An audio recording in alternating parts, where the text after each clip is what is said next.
네, 예배 오신 여러분들을 환영합니다. 3월 15일 주일까지 온라인 예배를 드려야 될 것 같고요. 아마 다음 주 수요일, 금요일까지도 해야 되지 않을까 하는 조심스러운 생각이 듭니다. 하나님께서 온라인 예배에 더 큰 은혜로 기름 부어 주시고 또 이렇게 와서 예배드리는 교우 여러분들께도 하나님이 더 큰 능력과 기쁨과 은혜를 더해 주시기를 주의 이름으로 축원합니다. 기쁜 마음으로 하나님을 예배하셨으면 합니다. 이 시간 우리 옆에 계신 분하고 다 마스크 하시고 손가락 인사하겠습니다. 사랑합니다. 하나님이 함께 하시기 바랍니다. 제가 6년 전에 대흥 침례교회 처음 청빙 사경회로 여호수아서 사경회를 했습니다. 그리고 이제 여호수아 강해 말씀을 같이 나누고 금요일은 올해가 하나님의 뜻을 행하는 해입니다. 그래서 이번 주 금요일부터 항상 기뻐하라, 기쁨에 대해서 말씀을 나누고 기도하는 시간을 갖도록 하겠습니다. 오늘은 1장 1절에서 4절까지 본문의 말씀입니다. 코로나19가 전 세계적으로 확산이 돼서 지금 한 11만 명이 감염이 돼서 세계적 대유행의 시기로 접어들었다는 불안감이 있습니다. 영국의 옥스퍼드 대학 내에 옥스퍼드 이코노믹스 연구단체에서 만일에 이 계속 확산이 될 경우에 세계 경제에 어떤 영향이 미칠까에 대해서 조사를 했습니다. 세계 경제 성장률이 약 1.3% 정도 감소될 것으로 보았어요. 이게 2월에 나온 보고서입니다. 세 가지 시나리오가 있는데 하나는 중국에서 유행에서 끝날 경우에 중국만 경제 성장률이 5.4%까지 멈출 것으로 보았어요. 아시아에 확산이 되면 전 세계적으로 약 4천억 달러의 경제 손실이 있을 것으로 보았습니다. 세계적으로 유행이 되면 어느 정도 손실이 되는가? 대략 한 1조 1천억 달러의 경제 손실이 예상이 됩니다. 1조 1천억 달러면 약 1311조의 조원의 경제 손실이 일어나는 거예요. 1311조면 세계 경제 16위 국가인 인도네시아 1년 총 생산에 대한 손실이 세계적으로 일어나는 겁니다. 그리고 한국도 경제적으로 굉장히 어려워질 수밖에 없습니다. 코로나 사태가 세계 경제에 미치는 영향, 그리고 하나님의 구속사에 이 코로나 사태가 어떤 영향을 미칠까 굉장히 두려운 마음으로 기도하고 있습니다. 오늘부터 여호수아가 시작이 됩니다. 여호수아는 아시는 것처럼 모세를 통한 출애굽, 그리고 여호수아를 통한 가나안 정복. 모세를 통한 출애굽과 여호수아를 통한 가나안 정복은 아브라함의 언약을 성취하시는 거예요. 하나님의 창세기 12장 7절에 내가 이 땅을 내 후손에게 주리라. 아브라함과 언약을 맺으셨어요. 하나님이 어떻게 이 언약을 이루시나요? 창세기 15장 13절에서 14절까지 이 땅을 내 후손에게 주리라. 그 약속을 이루시기 위해서 하나님이 이렇게 하십니다. 여호와께서 아브라함에게 이르시되 너는 반드시 알라. 내 자손이 이방에서 객이 되어 그들을 섬기겠고 그들은 400년 동안 내 자손을 괴롭히리니. 뭘 의미합니까? 애굽에 400년 그들이 식민지로 고통을 당하고 애굽의 노예가 되는 거예요. 400년 동안 내 자손을 괴롭히리니. 14절 그들이 섬기는 나라를 내가 징벌할지며. 하나님이 모세를 통해서 10가지 재앙을 쏟아 부으시고 마지막 장제의 재앙과 유월절을 통해서 하나님이 이스라엘 백성을 출애굽시키시는 거예요. 그 후에 내 자손이 큰 재물을 이끌고 나오리라. 그리고 여호수아를 통해서 하나님이 그 땅을 정복하심으로 아브라함의 언약을 이루시는 겁니다. 여호수아는 가나안 정복과 분배 이야기입니다. 그래서 1장에서 12장까지 가나안 정복의 이야기, 그리고 13장에서 22장까지는 가나안 땅 12지파에게 분배하는 이야기. 23장, 24장은 여호수아의 고별 설교, 이렇게 해서 크게 세 덩어리로 구성이 되어져 있습니다.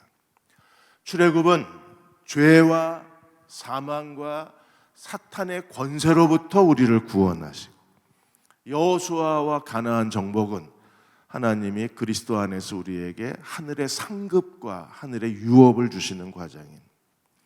그러므로 죄로부터 구원받은 우리는 그리스도를 통해서 하나님이 주시는 하늘의 유업을 상속하는 자가 되는 거예요. 하나님이 여호수아를 통해서 가나안 땅을 정복하게 하신 것은 오늘 예수 그리스도를 따르는 자들에게 하나님이 어떤 하늘의 유업을 주시는가를 우리들에게 상징적으로 보여주고 있는 겁니다. 그러므로 가나안 정복 전쟁은 세 가지의 상징적 의미의 전쟁입니다. 세 가지. 첫째, 그건 개인의 성화예요.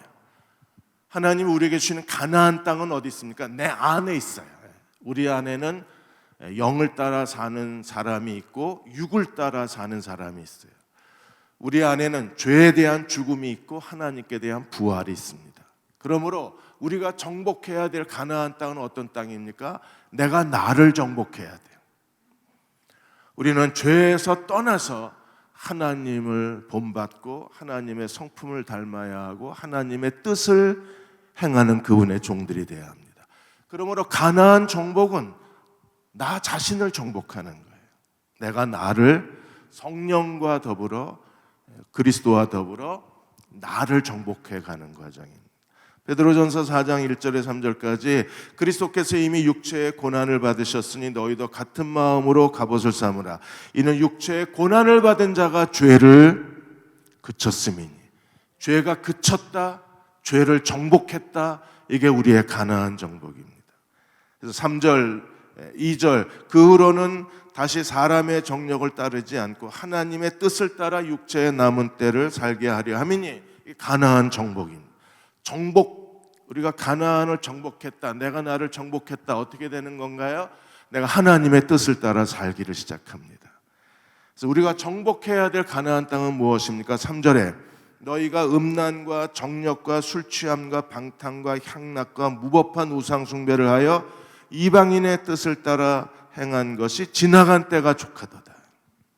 가나안 땅은 이방인의 뜻대로 사는 가나안 족속들입니다. 정복하면 우리가 이방인의 뜻대로 사는 사람이 아니라 하나님의 뜻대로 사는 사람이 되는 거예요. 가나안 땅 많이 정복하셨습니까? 우리는 계속해서 죽을 때까지 가나안 땅을 정복하는 정복자 여호수아와 더불어 정복자 승리자의 길을 걸어가야만 합니다. 어느 한 목사님이 페이스북에 카센터 이야기를 쓰셨습니다.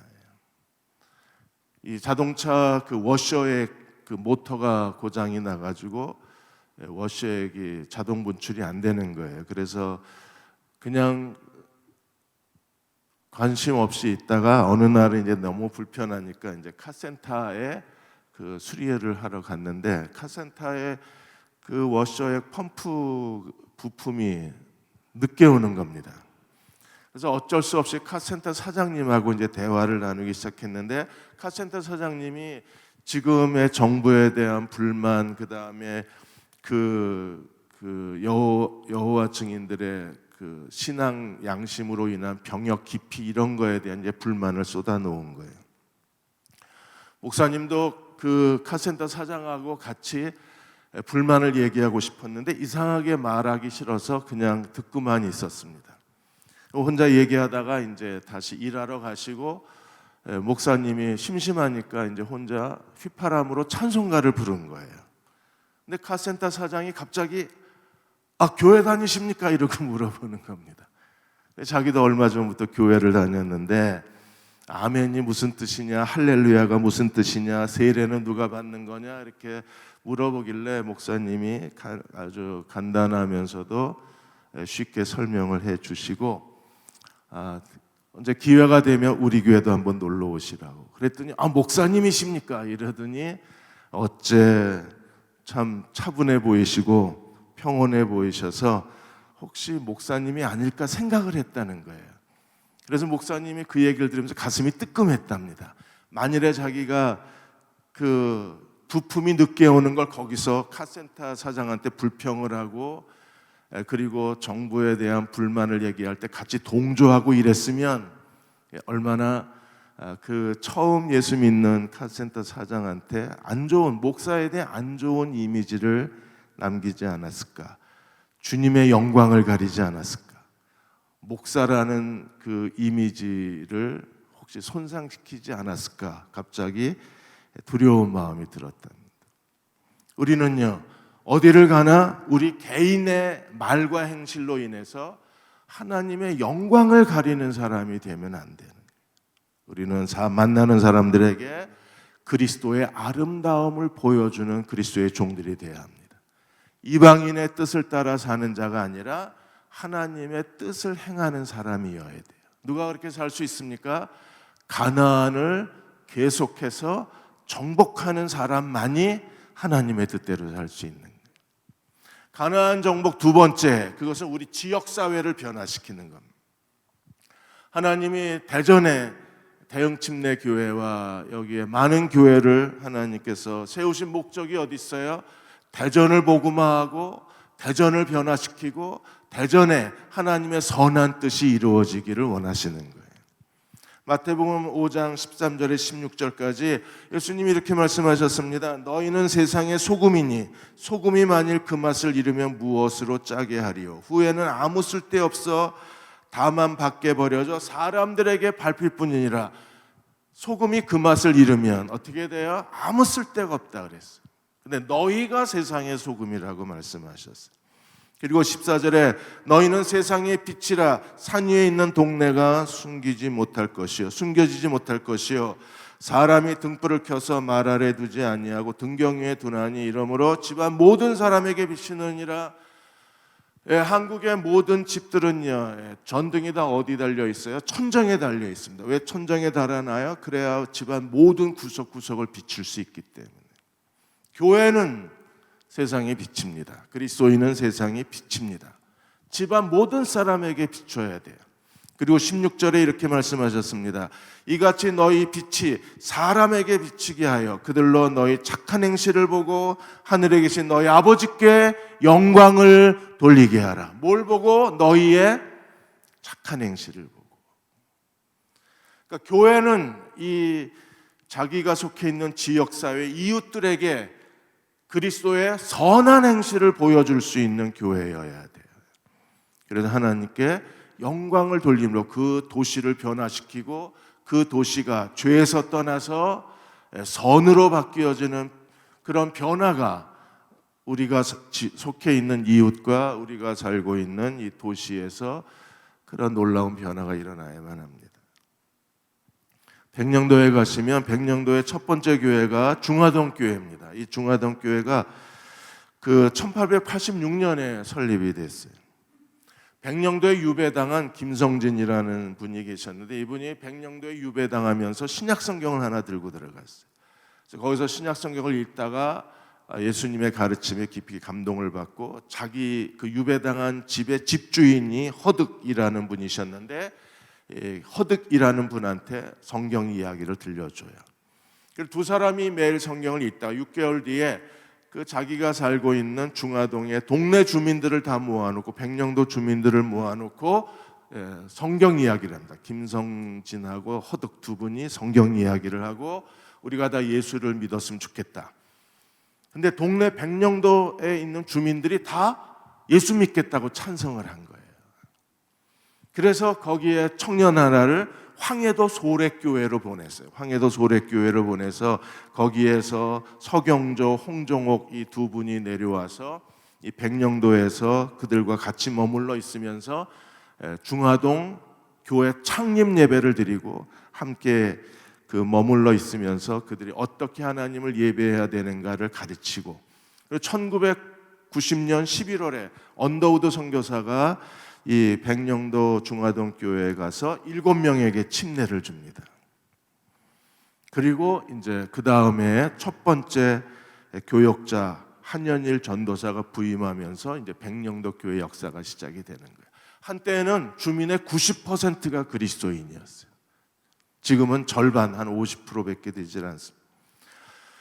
그런데 그 90%가 그리스도인이 되면서 백령도에 한국에서 제일 범죄율이 낮고 술집이 없어지고 노름과 도박이 없어지고 그 섬 전체가 커다란 그 사람의 도덕의 변화가 일어나고 그리고 누가 시키지 않아도 서로 그 섬기는 그런 진정한 사랑의 실천이 그 섬 안에 이 중화동 교회를 중심으로 해서 시작이 된 거예요. 예수 믿는 사람이 많아지면 그 지역의 도덕이 바뀌고 죄가 줄어들고 범죄가 줄어들고 그리고 가정의 변화가 일어나야 돼요.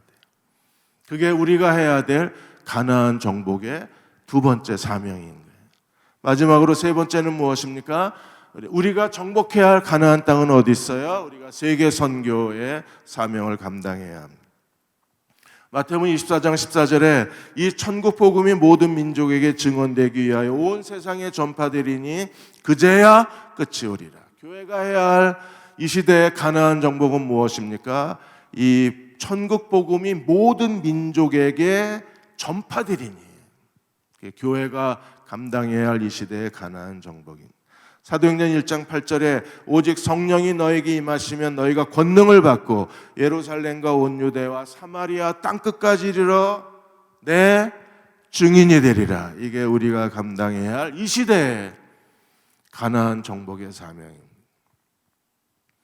2018년도에 전 세계 그리스도인이 얼마나 되는가? 2018년도에 선교 통계에 의하면 33% 약 25억 683만 명의 그리스도인이 세계적으로 있습니다. 이게 2050년이 되면 대략 그 전 세계의 그리스도인의 숫자가 얼마나 될까? 35.35%, 대략 34억 3,769만 명의 그리스도인이 증가할 것으로 전망을 합니다. 이렇게 아직도 복음을 듣지 못한 많은 사람들이 남아 있습니다. 교회가 이 시대에 가나안 정복의 사명을 감당하지 않으면 복음을 듣는 사람들의 숫자가 더 확산될 수가 없는 거예요. 교회는 온 힘을 다해서 이 천국 복음을 모든 민족에게 전해야 하고 땅끝까지 전해야 할 사명을 감당해야만 합니다.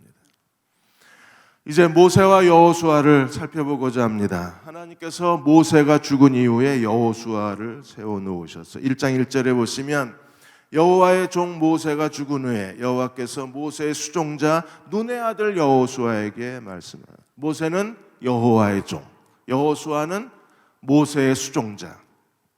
수종자라는 것은 제2인자, 부관 그런 뜻입니다. 모세의 보좌관이라는 뜻을 갖고 있습니다. 모세가 죽었습니다. 하나님의 종 모세가 죽었어요. 그래서 모세의 보좌관이었던, 모세의 부관이었던 여호수아를 하나님이 세우셔서 여호수아에게 가나안 정복을 맡기셨습니다. 두 개의 시대에 대해서 설명하고 있는 거예요. 신명기 1장 37절에서 38절까지 하나님은 이미 두 개의 시대에 대해서 예고를 해주셨습니다. 여호와께서 너희 때문에 내게도 진노하사 너도 그리로 들어가지 못하리라. 모세는 출애굽과 광야 시대가 모세의 사명이에요. 그래서 모세도 너도 들어가지 못하리라. 가나안 땅에 들어가는 것이 허락되지 않았습니다. 그러면 누가 이 백성과 더불어 가나안 땅에 들어가야 돼? 38절에 내 앞에 서 있는 눈의 아들 여호수아는 그리로 들어갈 것이니 너는 그를 담대하게 하라. 그가 이스라엘에게 그 땅을 기업으로 차지하게 하리라. 너는 들어갈 수 없다. 거기까지예요. 모세는 출애굽과 광야 시대까지가 모세의 사명입니다. 그 뒤에는 하나님이 이미 눈의 아들 여호수아에게 명령하시기를 여호수아는 그리로 들어갈 것이다. 근데 어떻게 들어가요? 그가 이스라엘에게 그 땅을 기업으로 차지하게 할 것이다. 그래서 여호수아 시대를 하나님이 선포하셨습니다. 1장 2절에 한 번 더 모세가 죽습니다. 내 종 모세가 죽었으니. 모세가 죽었습니다. 그러나 하나님의 일이 멈추지는 않습니다. 하나님은 이미 눈의 아들 여호수아를 다음 세대 지도자로 세워놓으시고 모세는 죽었지만 하나님의 구속사는 계속 진행됩니다. 왜냐하면 모세가 지도자가 아니라 하나님이 그들의 통치자이시며 하나님이 그들의 인도자이시며 하나님이 그들의 구속자이시기 때문입니다. 그러므로 모세는 죽었지만 하나님은 여호수아를 세우셔서 하나님의 구속을 계속 진행하게 하시고 하나님의 뜻을 이루게 하시고 아브라함의 언약을 성취하게 하시는 분은 하나님이십니다. 지도자는 사라지지만 그러나 하나님의 구속사는 계속 진행되어 가는 거예요. 지도자는 하나님이 쓰시는 도구에 불과합니다. 모세, 여호수아, 그리고 사사시대, 그리고 왕정시대, 이렇게 해서 하나님이 구약의 이스라엘의 역사를 진행해 가는 거예요. 오늘도 하나님은 그 다음 지도자를 세우시는 하나님이십니다. 그 다음 지도자를 세우셔서 하나님의 뜻을 이루시고 하나님의 계획을 성취하시고 그 교회와 그 시대를 향한 하나님의 거룩한 구속사를 완성시키시는 분은 하나님이십니다. 대흥 침례교회도 하나님이 다음 지도자를 세우고 계심을 믿으십시오. 그리고 온 마음을 다해서 기도하시기 바랍니다. 하나님이 준비하신 지도자가 세움을 받도록 우리는 겸손히 하나님 앞에 엎드려 기도해야만 할 것입니다. 지도자 한 사람이 얼마나 엄청난 비극을 초래할 수 있는가를 보여준 게 이제 신천지입니다. 신천지 이만희 교주에 대해서 최근에 국민일보에 기사 하나가 떴습니다. 그 아내가 신천지 교인인데 남편이 놀래서 국민일보에다가 아내에 대한 그 이야기를 국민일보에 알려준 거예요. 아내가 이만희 교주가 나와서 뭐 인터뷰하고 그럴 때는 조금 좀 당황하는 것 같더니 최근에는 세월호 사태에는 구원파를 죽이더니 이번 코로나 사태에는 이제 그 신천지를 죽이려 한다고 그러면서 자기들은 이만희를 위해서 죽을 수 있답니다.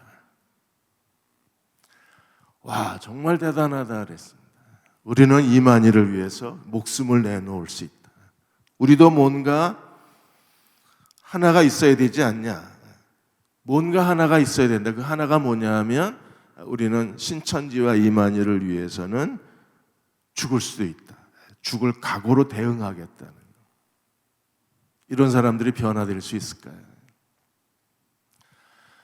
종교 사기꾼이라는 게 다 드러났는데도 그들은요, 기꺼이 이만희를 위해서 목숨을 바치겠다.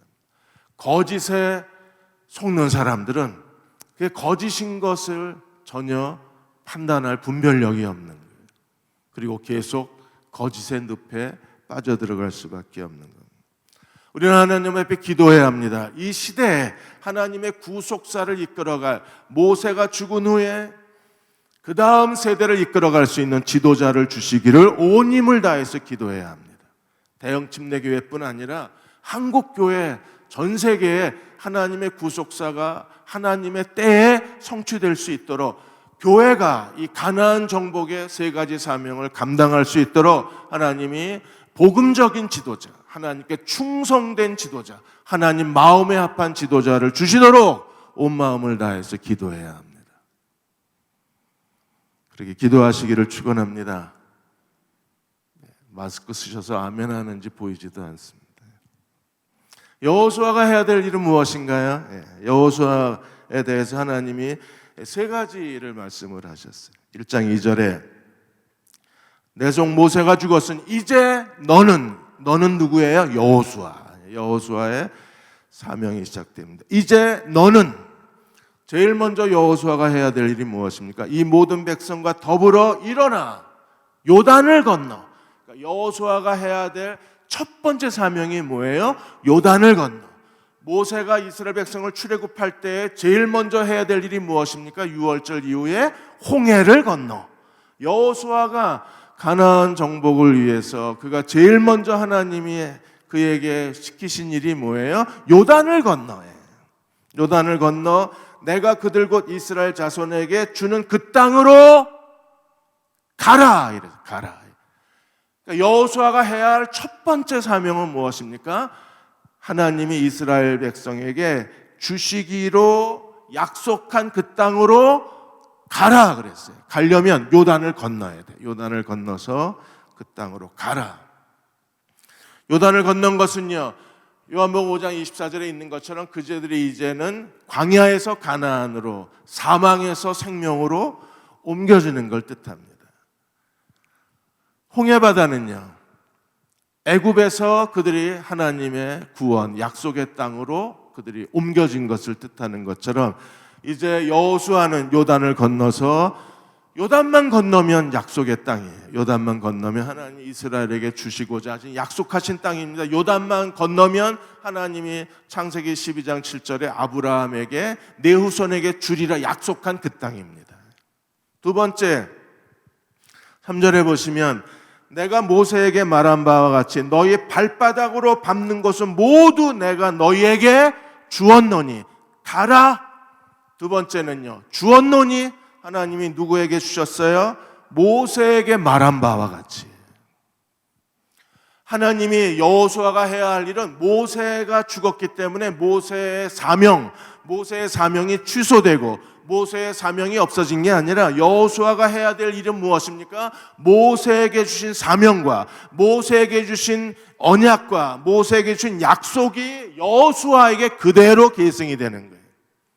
하나님의 새로운 프로젝트를 주신 게 아니라 여호수아가 해야 될 중요한 일은 모세의 사명의 계승자가 되는 겁니다.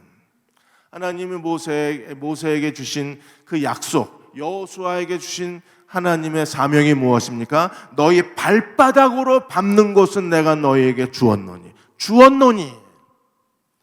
이 주었노니 이걸 해석하는데 어떤 분들은 미래로 해석하는 분이 계시고 어떤 분은 과거 완료로 해석하는 분들이 계십니다. I will give you. 미래로 해석하는 거예요. 근데 어떤 신학자들은 I have given you. given to you. 하나님이 이미 과거에 주셨다는 거예요. 근데 히브리어 용법에 보면 I have given to you 이렇게 돼 있어요. 이미 주신 거예요. 그러니까 여호수아는 하나님이 이미 주신 땅을 정복하러 들어가는 겁니다. 앞으로 주시겠다가 아니라 이미 하나님이 주신 땅을 정복하러 들어가는 거예요. 여러분, 이미 주신 걸 정복하는 건 쉽습니다. 앞으로 정복하는, 네가 하는 거 봐서 주겠다가 하나님이 미래에 주시겠다 그러면 그건 어려운 일이지만 하나님이 이미 그 땅을 차지하도록 하나님이 주신 땅을 정복하는 건 쉬운 거예요. 오늘도 하나님은 이미 그리스도 안에서 다 이루어진 것, 성취된 것을 우리에게 주시는 거예요. 가나안 정복 전쟁 시작도 안 했어요. 요단강 건너지도 않았어요. 그런데 하나님 뭐라고 말씀하셨습니까? 이미 하나님이 이스라엘 땅에게 그 땅을 주시기로 결정하신 거예요. 이미 주셨다고 결정하신 거예요. 이 땅은 네 땅이라고 하나님이 결정하신 거예요. 하나님이 결정하신 그 땅을 우리가 정복하러 가는 거예요. 놀라운 은혜 아닌가요? 이건 네 거야. 이미 하나님이 주셨어요. 그 주신 땅을, 이미 정복한 땅을, 이미 하나님이 주시기로 작정한 그 땅을 지금 여호수아가 정복해야 된다는 겁니다. 하나님이 오늘 우리들에게 가라고 말씀하실 때에는요, 이미 주었노니, 이미 하나님이 주시기로 작정하셨기 때문에 우리에게 가라고 명령하시는 거예요.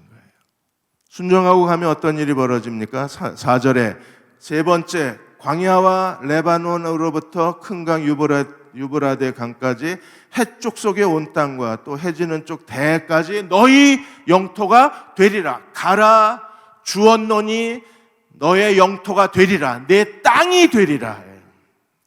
하나님께서 이미 법적으로 선언을 해버리셨어요. 우리가 순종만 하면 발바닥으로 밟는 거. 왜 신발이 아니고 발바닥인가요? 신발은 벌써 벗었어요. 모세가 하나님 모세를 부르실 때 출애굽기 3장에 하나님이 모세에게 뭐라고 말씀하셨습니까? 내 신을 벗으라 그랬어요. 여호수아 5장에서도 하나님이 여호수아에게 뭐라고 말씀하셨어요? 여호와의 군대 장관 앞에서 내 발에 신을 벗으라. 그리고 요단강을 건너가는데 제사장들이 여호와의 언약궤를 메고 제사장들의 발바닥이, 그 발이 잠기자 요단강이 갈라지기 시작했어요. 제사장들의 발이 서 있던 그곳에 12개의 돌덩이, 요단강 바닥에 12개의 돌덩이를 세우고, 그리고 요단강 바닥에 12개의 돌덩이를 갖다 길갈에 세운 거예요. 이스라엘 백성이 여리고를 어떻게 승리했습니까? 그들이 여리고를 계속 하루에 한 바퀴씩 돌았어요. 하나님은 내 발바닥으로 밟는 것을 내게 주겠다고 약속하셨어요. 그 발바닥은 어떤 신앙입니까? 나를 포기하고 주님만을 의지하는 신앙입니다. 주님만 의지하고 주님만 바라보고 그리고 주님과 함께 동행하는 신앙, 그게 발바닥 신앙이에요. 모세도 발에서 신을 벗었고 여호수아도 발에서 신을 벗었어요. 제사장들도 발에서 신을 벗었습니다. 오늘 우리도 발에서 신을 벗고 우리가 발바닥으로 주님과 동행하기만 한다면 하나님은 우리에게 가라, 이미 너에게 다 주었다, 내 것이 되리라, 그 약속을 이루시는 하나님이십니다. 나무꾼 할아버지 한 분이, 혼자 사시는 할아버지가 항상 나무를 해다가 그 장터에서 팔아서 그걸로 생계를 유지하시는데, 이분이 산에 올라가서 나무를 하고 항상 장에 가시기 전에 교회에 가서 기도하고 가세요. 어떤 때는 이제 장에 갔다가 오시면서 교회에 가서 기도하십니다. 1시간, 2시간씩 기도를 하시는 거예요. 그래서 어느 날 이제 교회 목사님이 할아버지한테 질문을 했습니다. 할아버지, 기도하실 게 많으신가 봐요. 그랬더니 할아버지가 말하기를, 이 나이에 기도할 게 뭐가 있냐고, 나는 기도할 게 없다고. 근데 이렇게 1시간씩 기도하고 가세요. 나는 기도하는 게 아니고 난 필요한 게 있어서 기도하는 게 아니라 그냥 하나님의 얼굴을 바라보고 가는 거라고. 교회에 앉아서 하나님의 얼굴을 쳐다보면 하나님도 나를 쳐다보시는 것 같아서, 그래서 교회에 앉아서 하나님의 시선을 느끼는 그 시간, 하나님과 얼굴을 마주보는 그 시간이 내 하루에 가장 행복한 시간이라고 고백을 하시는 거예요. 이제 얼마 안 있으면 주님 얼굴 가서 뵐 텐데, 주님의 얼굴을 뵙기 전에 이렇게 예배당에 앉아서 주님을 바라보고 가는 시간이 내 하루의 유일한 행복한 시간이고 내 하루의 기쁨의 시간이라고 고백을 하셨습니다. 코로나19로 인해서 우리는 온라인으로 예배 드려야 하고 교회는 이렇게 텅 빈 채 예배를 드려야 합니다. 경제적 어려움이 많이 있습니다. 한 달에 100만 원도 못 벌면서 자영업자들이 하나 둘씩 주저앉기를 시작을 했습니다. 신천지의 실체가 드러나면서 한국 교회가 완전히 집안의 모든 물건을 꺼내는 것처럼 어수선해질 수밖에 없는 상황입니다. 이럴 때 우리는 어떻게 해야 합니까? 정말 개인 경건에 힘써야 합니다. 교회에 같이 와서 예배 드릴 수도 없고 혼자 예배 드리는 건 너무 힘이 들고, 그럼에도 우리가 해야 될 일이 뭐예요? 바울과 실라가 빌립보 지하 감옥에서 그들이 한밤중에 하나님을 찬송하고 기도했던 것처럼 우리도 한밤중에 하나님께 기도하고 하나님을 찬송하고 개인 경건에 온 마음을 기울이는 그리스도의 종들이 되어야 합니다. 지금이야말로 발에서 신을 벗어야 돼요. 발에서 신을 벗고 전심을 다해서 주님을 의지해야 합니다. 그럴 때 하나님이 우리의 기도를 들으시고 하나님께서 우리에게 새로운 기회를 주시고 우리에게 새로운 능력을 더해 주실 것을 믿습니다. 온 마음을 다하여 하나님만을, 그분의 얼굴만은 바라보는 저와 여러분 되시기를 주의 이름으로 축원합니다. 이제 우리 438장입니다. 내 영혼이 은총 입어. 우리 함께 1절하고 3절 부르시고 기도하고 축도 받겠습니다. 내 영혼이 은총 입어 중한 죄짐 벗고 보니.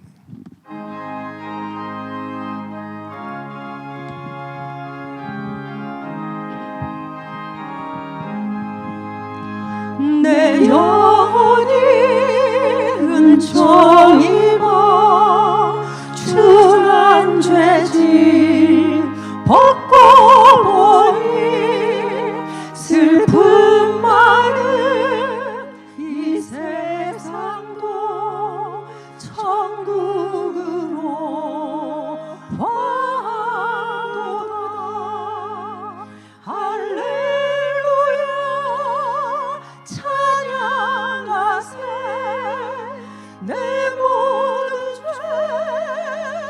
사함받고 주 예수와 동행하리. 그 어디나 하늘나라 높은 산이 거친 들이 조망이나 궁궐이나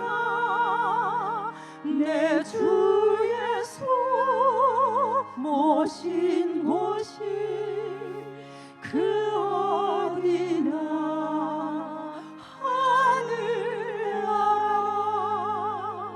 할렐루야 찬양하세. 내 모든 죄 사함받고 주 예수와 동행하리. 그 어디나 하늘나라.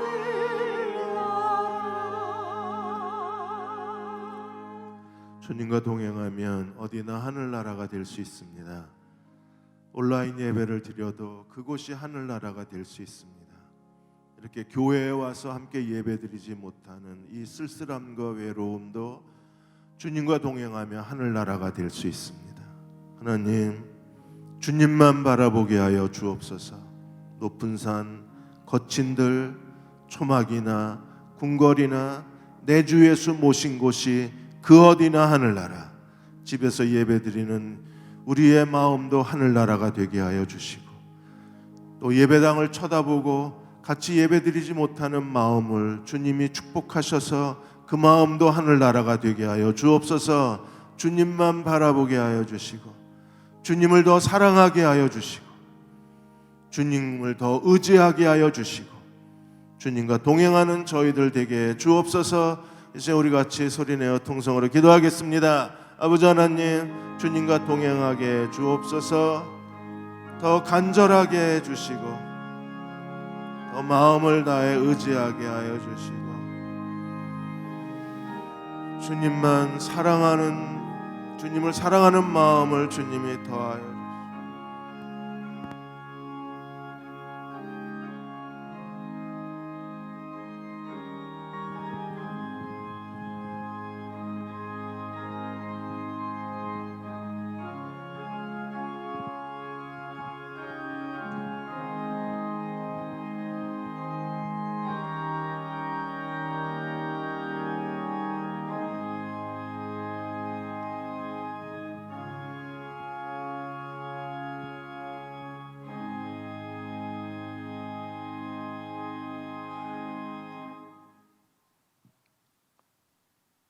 사람이 떡으로만 살 것이 아니로 하나님의 입으로 나온 모든 말씀으로 살 것이라 말씀하신 하나님, 믿음의 조상 아브라함이 말씀을 쫓아서 순종함으로, 또한 나의 가장 귀한 것을 하나님께 바침으로 주님 믿음의 조상이 된 것처럼 그와 같은 믿음의 사람이 되게 하여 주시옵소서.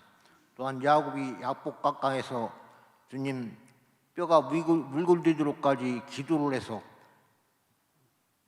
야곱이 이스라엘로 변한 것처럼 이와 같은 기도를 통한 변화가 있게 하여 주시옵소서. 또한 찬양의 사람 다윗이 하나님을 찬양하고 찬양 가운데 거하신 하나님을 매일 만났던 것처럼 그와 같이 찬양의 사람이 되게 하시옵소서. 또한 사도 바울이 주님 성령의 충만함을 받고 땅까지 이르러 생명의 복음을 전한 성령의 사람이 된 것처럼 저희가 완전히 성령의 사람이 되게 하시고 우리 주 예수 그리스도의 형상을 담는 사람이 되게 하여 주시옵소서. 주님, 이와 같은 마음의 소원을 갖는 모든 대형교회 성도들에게 지금은 하나님 아버지의 극진하신 사랑하심과 친히 이 땅에 오셔서 우리의 죄악을 담당하신 예수 그리스도의 사랑하심과 우리 심령 속에 친히 찾아오셔서 우리를 진리 가운데로 생명 가운데로 말씀 가운데로 천국으로 인도하시는 성령님의 강하신 역사하심이 영원토록 함께 하시옵기를 우리 주 예수 그리스도 이름으로 간절히 축원을 드립니다. 아멘.